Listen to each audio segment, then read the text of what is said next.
For me, my number 4 is abstinence. And I think I could say for myself that I've given abstinence a pretty hard time my whole life. I mean, when I heard that, I just about had a heart attack when I figured out that they were going to want me in a monitoring program after I got out of rehab. Like that was, Same. I was I considered walking out immediately. Like it was, Yeah. I was like, you're telling me you want me to go that long without having a beer or whatever. And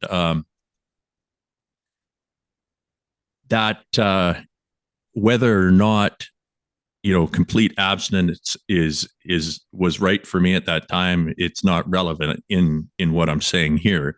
What I'm saying is that for many people who have come to a spot where whatever they're trying to manage in life has become, as they say, unmanageable, and they're pointing the finger at what they believe to be the cause.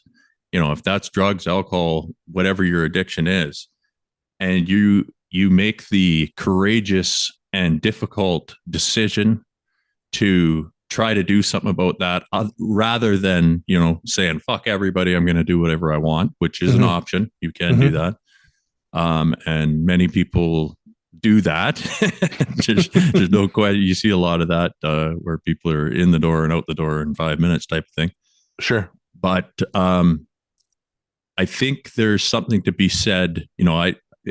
We know what science says about the 90 days and how it can help with homeostasis within the brain and rebalancing some of those pathways in the limbic system that have maybe been over or front loaded, as we like to say. But I think it's more than that, in that it's okay to be abstinent. It really is okay if that's the best path for you. And there's absolutely there should be no qualms about that as an option for a Hmm. person. If you've tried everything else and you're still having trouble, try cutting everything out. Yeah. You go crazy, cut out sugar if you want, cut out, go all the way back off of caffeine. Whatever it takes to get to that point where you're feeling like you're operating at the best of your ability. There's absolutely nothing wrong with that.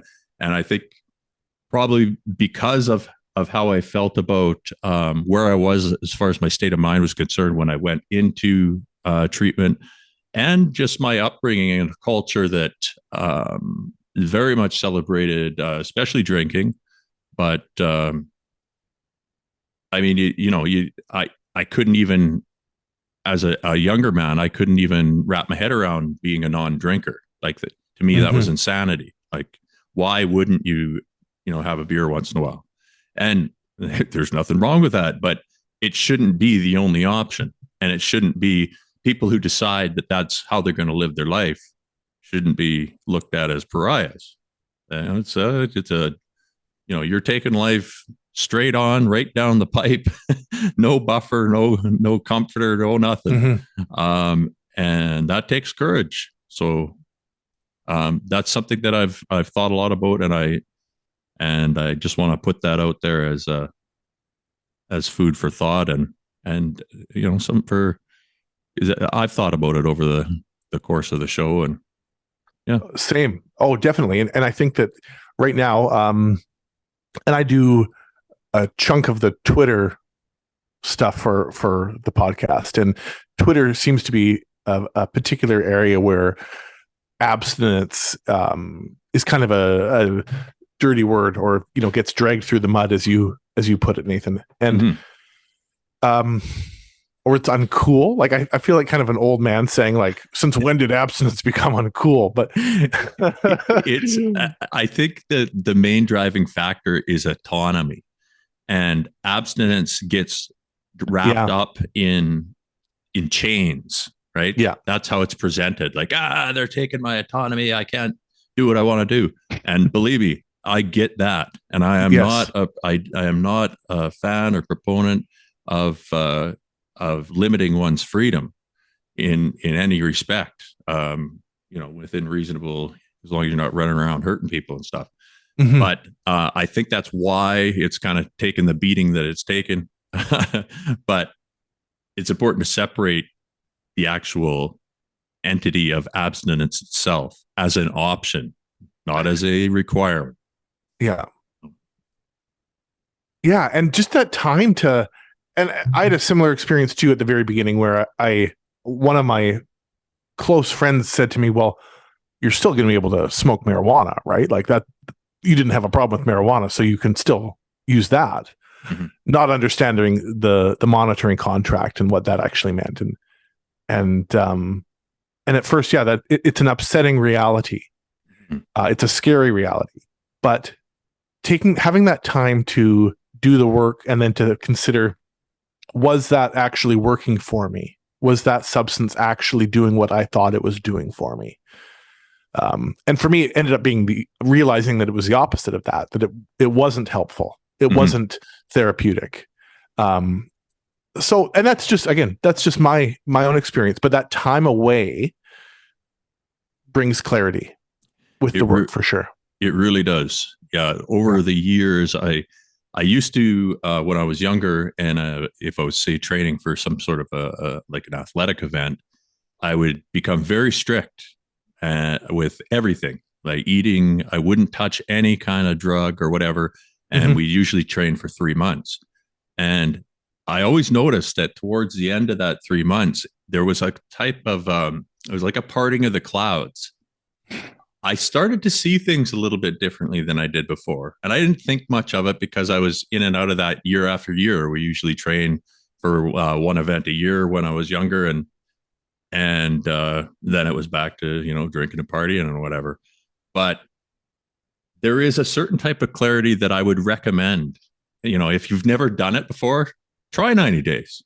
Even if you don't have a problem with drugs or alcohol, just if you want to see the world differently, it really is kind of astonishing.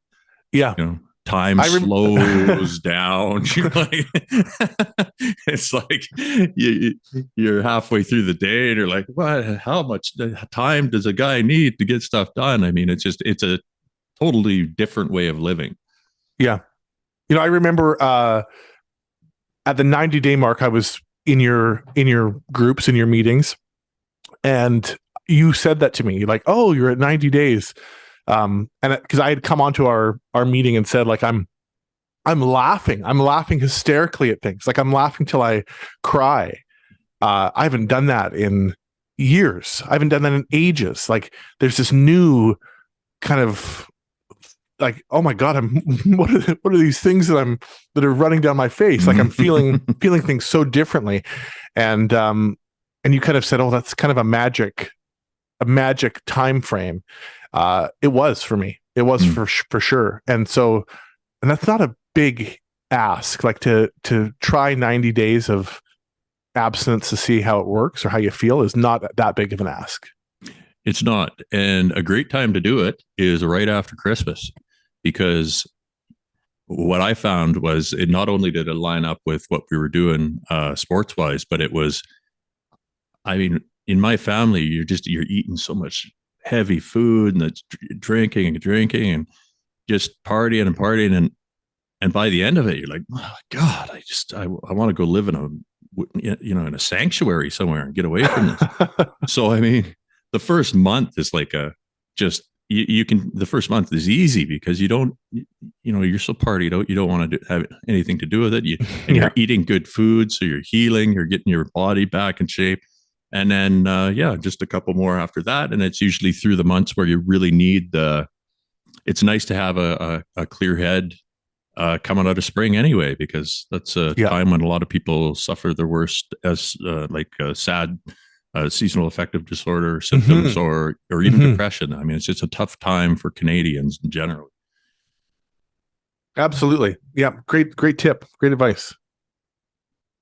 So that's my number 4.